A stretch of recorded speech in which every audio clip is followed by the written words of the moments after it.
Hello, people of the worldwide interweb. Today on the bench we have a knife. This is a Henckels. I believe this is a Henckels International. So very good knife. Problem is, the handle's split and about to fall off of there. So the plan is to use some of these knife handle rivets that I picked up at Lee Valley and reattach a new handle made out of this South American redwood. This stuff is very dense and full of natural oils, which are really good for wet conditions like in a kitchen. So without further ado, let's get into it. First things first, let's make this blade safe.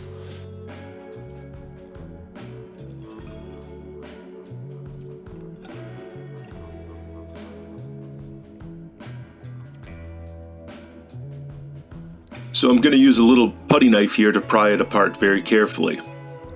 And once I get in here, I realize what the problem is immediately. These rivets that they use out of the factory are made out of aluminum. And aluminum is a problem because what you get is galvanic corrosion between aluminum and stainless. The aluminum becomes an anode and the stainless steel becomes a cathode, and they kind of just eat away at each other. So that's where all of this oxidization comes from. Now I'm going to use the old handle here as a template, and I'm just going to temporarily glue it down to have a perfect profile. And what better way to get the holes drilled perfectly aligned than use the handle itself? Next, you're going to see me take this over to the bandsaw and cut the profile, and then I will snap it into two different pieces, one for each side of the knife.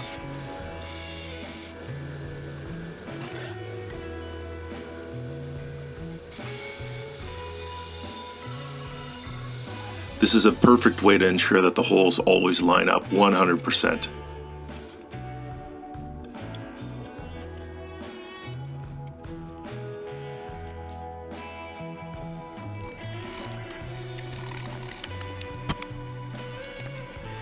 Just going to clean up some of that oxide. First I started off with some sandpaper and a scraper, and then I'll move on to a pneumatic tool, be a little more aggressive for all those divots.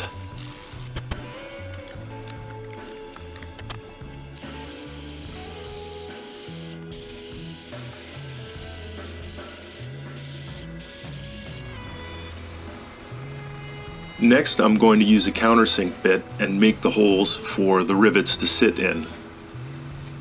I was lucky enough to have pretty much the perfect size sitting around in my shop. So here we have some epoxy, and we're going to seal everything up 100%. I don't want any water getting into anywhere.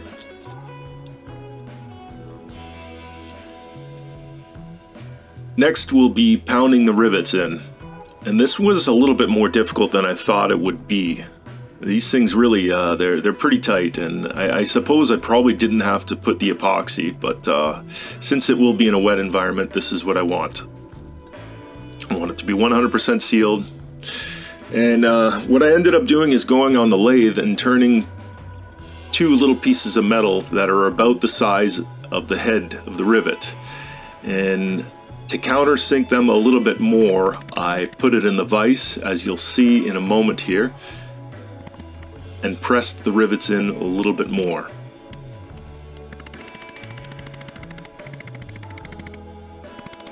This is probably the easiest way to do it. I mean, other than the fact that I needed 3 hands to do so. This here sank them right in.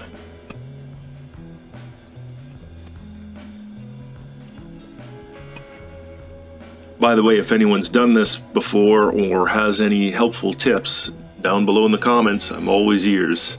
Let me know what you think, what your experiences were. We're all just learning here.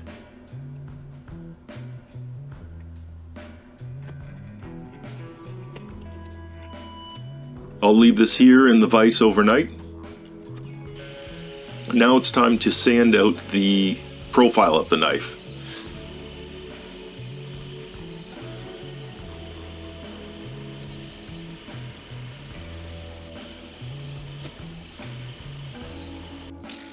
I wanted to make this look just like the plastic handle that came out of the factory. I wanted to look like it just automatically became wooden. And yeah, I think it turned out pretty good. I used a combination of emery cloth and a file to rough out the shape of it.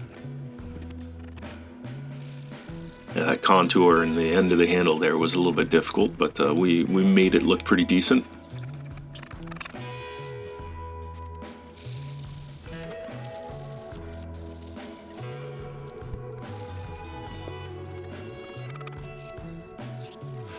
Next, I'm hitting it here with some 4-0 steel wool.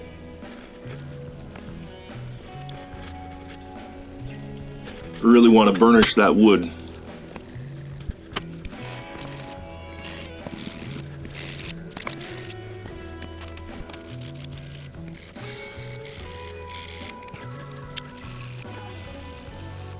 And next comes the wood finish. I'm using an oil base polyurethane on the outside here, and I'll let this sit overnight.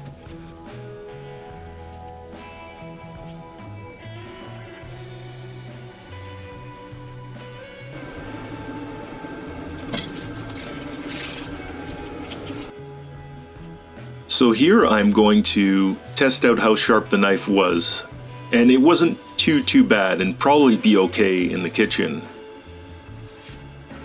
I wanted to sharpen it up just a little bit more, make it nice to use.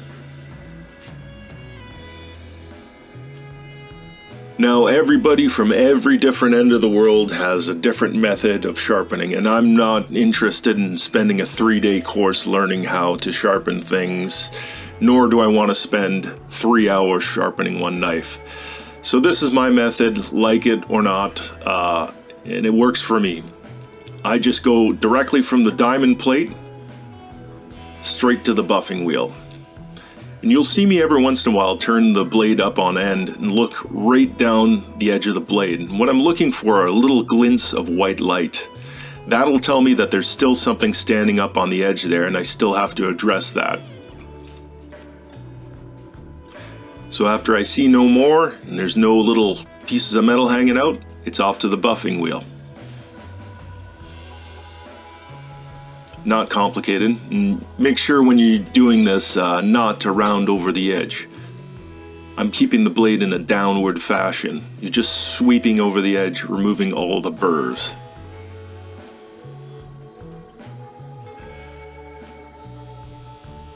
And just like that, not even 15 minutes, maybe even 10 minutes, she's sharp and ready to go back to work. I just had to clean up that residue from the buffing compound.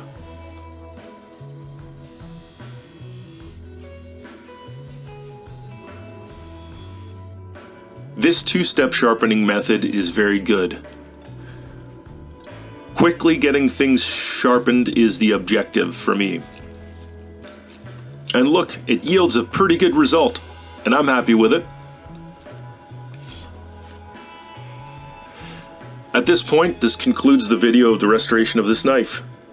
If you found this helpful, please consider subscribing or give me a thumbs up. That always helps.